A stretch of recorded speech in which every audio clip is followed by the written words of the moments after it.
Ղազարոս Աղայան, Եղեգնուհի։ Մի թագավոր է եղել։ Այս թագավորը մի որդի է ունեցել մին ու ճար։ Տղան, որ հասել է, հայրն ասել է. «Որդի, ժամանակն է քեզ ամուսնանալու։ Ում ես աչքադրել,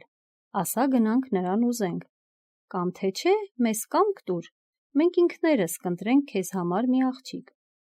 Որդին ասաց. «Հայր, ես միտք չունեմ աղջիկ ուզելու, իսկ եթե ուզելու լինեմ, պետք է այնպես ուզեմ, որ հոր ու մոր ծնունդ չլինի»։ Զարմանում է հայրը և ասում է. «Այդպես բան անկարելի է»։ Որդին ասում է. «Անկարելի բան չկա, հայր»։ Քանի անգամ, որ հայրն առաջարկում է որդուն ամուսնանալ, որդին միշտ այս է ասում, թե հոր ու մոր ծնունդ ուզելու չէ։ Շատ որ ասում է որդին, և ասում է հավատալով, և ոչ թե գիտության բանը դժվարացնելու համար, թագավորն էլ է հավատում, որ կարելի բան է այդ, սկսում է փնտրել որդու ուզածի նման մի աղջիկ։ Շատ է հարց ու փորձ անում։ Շատերն ասում են, որ լսել են, թե եղած է այդպես բան, բայց իրենց աչքովը տեսած չեն և չգիտեն, թե որտեղ կարող են մարդիկ ծառի պես բսնել և չունենալ ոչ հայր և ոչ մայր։ Թագավորն իր որդու սիրույն համար ընկավ աշխարհքե աշխարհ և շատ տեղ ման եկավ, շատ տեղ հարց ու փորձ արավ, ոչինչ չգտավ։ Վերադարձին մի անտառի մեջ պատահեց նրան մի ծերունի։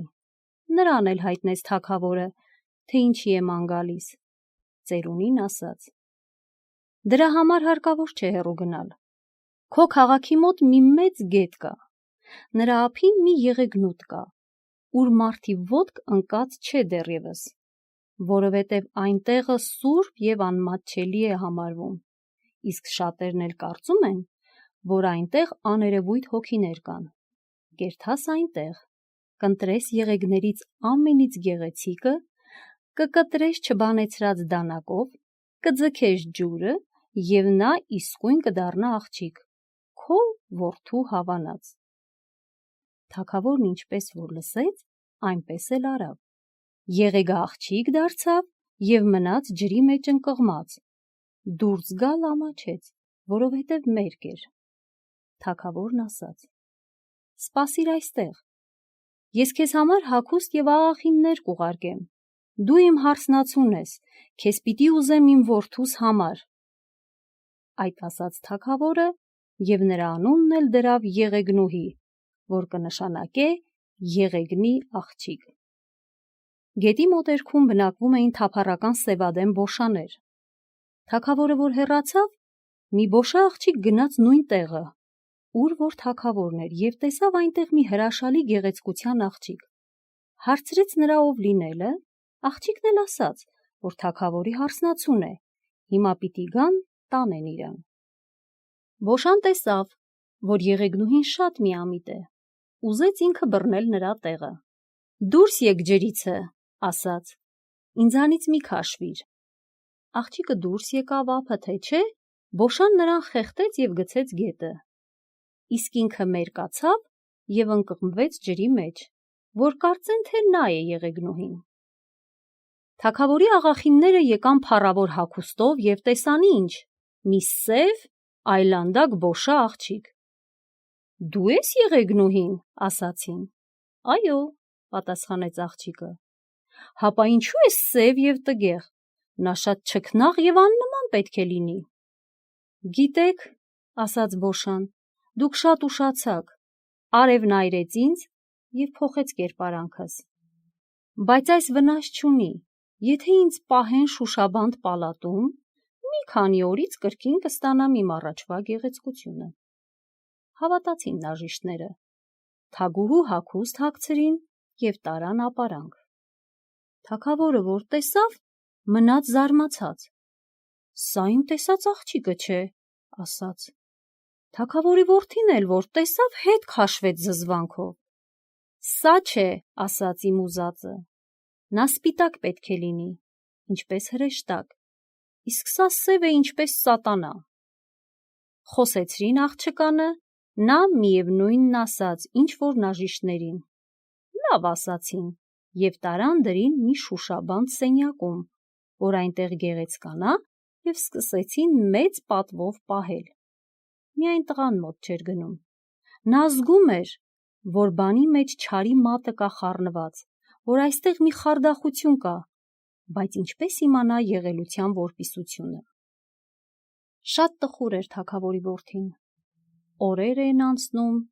բայց նորահարսի գեղեցկանալու մասին լուր չկա։ Ինչքան լավ են պահում, այնքան ավելի է պլպլում նա, ինչպես սև սատ, և գիրանում ու հաստանում է խոզի պես։ Թագավորի որդին իր մտատանջությունն ու սրտնեղությունը փարատելու համար գնաց դեպի գետի ափը զբոսնելու։ Այնտեղ նա ձկնորսներ տեսավ, որոնք ուռկանով ձուկ էին որսում, կանչեց նրանց իր մոտ և ասաց. «Ուռկաններդ ձգեցեք ահա այսինչ տեղը, ուզում եմ բախտս փորձել, ինչ որ դուրս գա, իմս է»։ Ուռկանը ձգեցին, և դուրս եկավ մի հրաշալի ձուկ, ինքն արծաթի, իսկ թևերը ոսկի։ Զարմացան որսորդները, այնպիսի ձուկ նրանք ոչ լսած և ոչ տեսած էին։ «Քեզ է միայն արժանի այս ձուկը», ասացին նրանք թագավորի որդուն, «եթե առանց քեզ էլ բռնած լինեինք, պիտի բերեինք քեզ ընծա»։ «Շնորհակալ եմ», ասաց թագավորի որդին և նրանց լավ վարձատրեց։ Ձուկը տարավ և ձգեց իր ծաղկանոցի ավազանը, և այնուհետև էլ նրա մոտից չէր հեռանում, նրան նայելուց չէր կշտանում, նրա մոտ էր ուտում, խմում և ննջում։ Բոշա աղջիկն իմացավ, որ մի հրաշալի ձուկ է բռնել թագավորի որդին և իսկույն հասկացավ, որ նա ինքն է, Եղեգնուհին, որ սպանվելուց հետո ձկան կերպարանք է ստացել։ Էլքունը չտարավ և մեկ օր էլ ասաց նաժիշտներին. «Ինչպես կարող եմ գեղեցկանալ, քանի որ թագավորի որդին խորշում է ինձանից և իր սերը մի ձկան է տվել։ Եթե այն գեղեցիկ ձուկը մորթեն և ուտեցնեն ինձ, իմ գեղեցկությունը կրկին վրաս կգա»։ Այս բանը, որ ասաց և հավատացրեց ամենքին, ճարահատյալ ձուկը մորթեցին և ուտեցրին, բայց նա էլի մնաց բոշա ու բոշա։ Ձուկը, որ կերավ աղջիկը, փշերը տվավ նաժիշտներին և հրամայեց, որ ուտեն։ Նաժիշտները գեղեցկանալու հույսով կերան փշերը, բայց մեկ փուշ ազատվեց նրանց բերանից և աղբի հետ պարտեզ ընկնելով մի ծառ դառավ, մի զարմանալի և հրաշալի ծառ, մշտադալար և մշտաբեր։ Նրա ծաղիկների հոտից մարդ չէր կշտանում, իսկ պտուղն էլ փունջ մարգարիտ։ Թագավորի որդին հիմա էլ այդ ծառի վրա սիրահարվեց, նրա հովանու տակ հաստատեց իր բնակությունը և գիշեր-ցերեկ այնտեղից չէր հեռանում։ Բոշան գլխի ընկավ, որ այդ ծառը ձկան մնացորդներից է առաջ եկել, շատ տխրեց և ամենայն հնար գործ դնելով խաբեց թագավորին, թե մինչև ծառը չկտրեն, որդին իրեն չի սիրի, և քանի որ նա չի սիրի, ինքը միշտ տգեղ կմնա։ Հավատաց թագավորը և կտրել տվավ ծառը։ Բոշան այրեց ծառի բոլոր մասերը և ինքն իր մեջ հանգստացավ։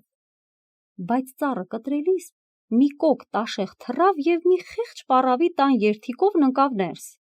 Այս բանը չնկատեց Բոշան, չնայած որ ամեն զգուշություն գործ էր դրել, որ մի շուղ անգամ չազատվի ձեռքիցը։ Պառավը երբ տեսավ տաշեղը, շատ հավանեց։ «Այս ինչ լավ խուփ է», ասաց և վերցրեց, նրանով ծածկեց մի բղուղի բերան։ Պառավը շատ աղքատ էր և իր ձեռքի աշխատանքովն էր ապրում։ Առավոտը վաղ դուրս էր գալիս տանից, գնում էր սրա նրա մոտ ջահրամ անում, գործ անում, երեկոյան գալիս էր տուն։ Այսպես մյուս առավոտ հենց որ գնաց իր բանին, բղուղի խուփը տեղիցը վեր թռավ և դառավ մի սիրուն աղջիկ, այսինքն էլի դառավ առաջվա Եղեգնուհին, միայն այս անգամ պարզ և սիրուն հագուստով զարդարված։ Եղեգնուհին վեր առավ ավելը, տունը տեղը մաքուր սրբեց, կրակ արավ, կերակուր եփեց և իրիկնադեմին, պառավի գալու ժամանակը, թաքնվեց մի անկյունում։ Պառավը ներս մտավ և տեսավ ամեն ինչ սարքած, կարգած, տունն ավլած, կերակուրը եփած, մնաց զարմացած։ Ով պիտի լինի արած այս բանը, ասաց. Դուռը կողպած էր, ոչ ոք չէր կարող ներս գալ, կարելի է երթիկովը լինի մտած, բայց ով որ է, ինձ լավություն է արել, վատություն չի արել, երանի միշտ այսպես լինի։ Եղեգնուհին լսեց պառավի խոսքերը, տեսավ, որ գոհ է, սկսեց հազալ և կամաց դուրս եկավ մութ անկյունից։ Պառավը, որ տեսավ եղեգնուհուն, մնաց հիացած։ Աղջիկը փաթաթվեց պառավին, համբուրեց նրա կուրծքը և ասաց. Դու ինձ մայր, ես քեզ աղջիկ։ Շատ ուրախ կլինեմ, ասաց պառավը, բայց դու այնքան գեղեցիկ ես, որ կարծես հողեղեն չլինես, երեսիցդ լույս է թափվում, քանի որ դու կլինիս, էլ մեր տանը հարկավոր չի լինի ոչ ճրագ և ոչ կրակ։ Այս ասաց պառավը և սկսեց համբուրել աղջկանը, ինչպես մի սրբուհու, և հարցրեց, թե ով է նա։ Իմ ով լինելը մի հարցնիլ, ժամանակը կգա,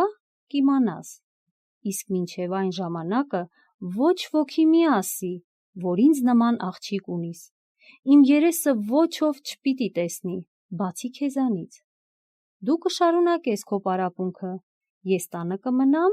ինձ համար կար ու գործ կբերես, ես կանեմ։ Եղեգնուհու հրաշալի կար ու գործի համբավը հասավ մինչև թագավորի ապարանքը։ Թագավորի որդին կանչեց պառավին և զանազան կար ու գործի պատվերներ տվավ նրան։ Պառավը շուտով հասցրեց այդ ամենը, տղան նայեց, մնաց զարմացած, կարծես ձեռք ու ասեղ չէր դիպած։ Այ պառավ, ասաց թագավորի որդին, ով է կարել այս, պետք է ինձ ուղիղն ասես։ Պառավը չկարողացավ թաքցնել և ասաց, թե այսպես ու այնպես, մի աղջիկ ունեմ, նա է անում այս ամենը։ Թագավորի որդին ասաց. Ես պիտի տեսնեմ նրան։ Պառավն ասաց. Շատ լավ, բայց թույլ տուր առաջ իրանից հրաման առնեմ, թող իր կամքովը լինի։ Տղան ասաց. Շատ լավ, բայց չուշացնես։ Պառավը ասաց աղջկանը, որ թագավորի որդին ուզում է նրա տեսությունը։ Աղջիկն ասաց. Շատ լավ, կասես իրան, որ մենակ չգա, այլ թող հետը բերի իր հորն ու մորը և իր նորահարսին։ Դու ճաշի հրավիրիր նրանց, մի վախենար, ես ամեն պատրաստություն կտեսնեմ, նրանց քաղցած չենք թողնի։ Պառավը հայտնեց թագավորի որդուն, և նա էլ, ինչպես ասել էր աղջիկը, վերցրեց հորն ու մորը, հարսնացուին ու գնաց պառավին հյուր։ Եղեգնուհին դռան մոտ դիմավորեց նրանց թագավորավայել ձևերով ու պատվով ներս հրավիրեց հյուրերին։ Ամենքը մնացին հիացած. ինչ գեղեցկություն, ինչ շարժմունք, ինչ խոսք ու զրույց։ Եղեգնուհու հասակը իսկ և իսկ եղեգի նման ճկուն ու ճոճուն։ Երբ խոսում էր, կարծես բերանից մարգարիտ էր թափվում, երբ ժպտում էր, երեսին վարդ մանիշակ էր փռվում։ Թագավորը իսկույն ճանաչեց, որ իր տեսած աղջիկը սա էր, բայց ձայն չհանեց։ Թագավորի որդին էլ, թեպետ չէր տեսել, բայց սրտով իմացավ, որ սա պիտի լինի իր հարսնացուն։ Իսկ բոշաղջիկը ամենից շուտ ճանաչեց և ավելի սևացավ։ Տուն մտան, թե չէ, սկսեց սրտնեղիլ։ Ախ, այսուր բերիք ինձ, ասաց, միթե մեզ կվայել է այսպիսի խրճիթ մտնել ու այս սատանայի երեսը տեսնել։ Բայց նրա խոսքին ոչ ոք ուշադրություն չդարձրեց։ Ամենքի ուշքն ու միտքը գրավել էր եղեգնուհին։ Պառավի ուրախությանն էլ չափ չկար։ Տեսնելով իր աղջկա արած ազդեցությունը, տեսնելով, որ թագավորն ու թագուհին պատրաստ են իրանք ծառայելու նրան, բոլորովին ջահելացել էր և թև էր առել թռչում, մեր թագավորի ականջին էր քչփչում մի բան, մեր թագուհուն։ Պառավն այն էր ասում, որ իր աղջիկը հողեղեն չէ, որ նրա ձեռքին ամեն ինչ հնարավոր է, և այլ այսպիսի գովություն ու փառաբանություն։ Վերջը թագավորն ասաց. Սիրուն աղջիկ, մենք քեզ հետ խոսելուց չենք կշտանա։ Քեզ հետ ապրողի համար տարին մի ժամվա պես կանցնի։ Լավ կլինի, ուրեմն, որ շուտ ասես մեզ, թե ով ես, ինչ տեղից ես ընկել այստեղ, ովքեր են քո հայրն ու մայրը և որտեղ են կենում։ Աղջիկն ասաց. Ողջ լինի թագավորը, ես իմ մասին ոչինչ չեմ կարող ասել, բայց եթե թույլ կտաք ձեր աղախնին և ձանձրույթ չի լինիլ ձերդ մեծությանը, ես մի համառոտ հեքիաթ կասեմ։ Շատ ուրախ կլինենք, ասաց թագավորը, ինչ որ ասեք, մենք ուրախությամբ կլսենք։ Եղեգնուհին մեջտեղ բերավ մի վազան չոր ջուղ և տնկեց սափրի մեջտեղը։ Մի մորթած ու մաքրած հում կաքավ էլ շամփուրը քաշած բերավ դրավ սուփրի վրա և ասաց. Այն, ինչ որ ես ասելու եմ, եթե ստույգ լինի, թող այս կաքավը անկրակ խորովվի և այս վազան չոր ջուղը դալարի։ Ամենքն էլ աչք ու ականջ դառան, որ տեսնեն աղջիկն ինչ պիտի պատմե։ Աղջիկն սկսեց. Մի թագավոր մի որդի ուներ մինուճար։ Երբ որ որդին հասավ և թագավորն ուզեց նրան ամուսնացնել, նա ասաց. Հայր, ես կամուսնանամ, բայց իմ ամուսինը պետք է հոր ու մոր ծնունդ չլինի։ Այս ասաց աղջիկը և դառնալով կաքավին հարցրեց. Այդպես չէ՞ կաքավ։ Կաքավը պատասխանեց. Այդպես է, տիրուհի։ Հետո աղջիկը դարձավ վազանը և հարցրեց. Վազ, ուրախացիր, խաղող վեր կալ։ Վազը դալարեց և սկսեց ծաղկել։ Կաքավն էլ սկսեց թշթշալ ու խորովել, ինչպես կրակի վրա։ Աղջիկը շարունակեց. Ճար չկար։ Թագավորը շատ ման եկավ, որ իր որդու ուզած մի աղջիկ գտնե։ Վերջը մի ծերունու խորհրդով նա մի եղեգ ընկտրեց ձգեց գետը։ Եղեգն իսկույն աղջիկ դառավ և ընկղմվեց գետի մեջ։ Այդպես չէ՞ կաքավ։ Այդպես է, տիրուհի։ Վազ, ուրախացիր, խաղող վեր կալ։ Կաքավն սկսեց խորովել, իսկ վազը խաղող վեր կալավ։ Բոշա աղջիկը գլխի ընկավ, որ հիմա իր չարագործությունը պիտի պատմե, սկսեց սրտնեղիլ, տրտնջալ, թե շոգ է, չի կարող նստել, տուն է ուզում գնալ։ Շատ ես շտապում, ասաց թագավորը, հիմա կտանենք քեզ ուր որ հարկավոր է։ Աղջիկը շարունակեց. Աղջիկը մերկ էր, չէր կարող ջրից դուրս գալ։ Թագավորն ասաց. Այդտեղ սպասիր, ես քեզ համար հագուստ կուղարկեմ, կհագնես ու կգաս։ Թագավորը գնաց թե չէ, որտեղից որ է մի աղջիկ դուրս եկավ, դեմքն այլանդակ ու սև, բոշա էր թեղ առաջի, խաբեց աղջկան, դուրս քաշեց ջրիցը, խեղդեց, գցեց ջուրը և ինքն ընկղմվեց նրա տեղը։ Եկան նաժիշտները և նրան տարան թագավորին հարսնացու։ Այդպես չէ՞ կաքավ։ Այդպես է, տիրուհի։ Վազ, ուրախացիր, խաղող վեր կալ։ Բոշա աղջիկը տեղիցը վեր կացավ, էլ չկարած դիմանալ։ Դա սատանա է ասած, և ինչ որ ասում է, բոլորն էլ սուտ է, դա ուզում է հիմա իմ տեղը բռնել և հնարում է այդ բանը, դա կախարդ է։ Լավ, ասաց թագավորը, դու կարող ես գնալ տուն։ Նաժիշտներ, սրան տարեք տուն և լավ պահպանեցեք մինչև մեր գալը։ Եղեգնուհին պատմեց բոլորը, մինչև կաքավը խորովվեց ու խաղողն էլ հասավ։ Խորովածը կերան և վրան էլ խաղողը։ Եղեգնուհուն տարան պալատ, 7 օր, 7 գիշեր հարսանիք արին։ Իսկ բոշային կապեցին մի ձիու պոչից և քարե քար տալով սատկեցրին։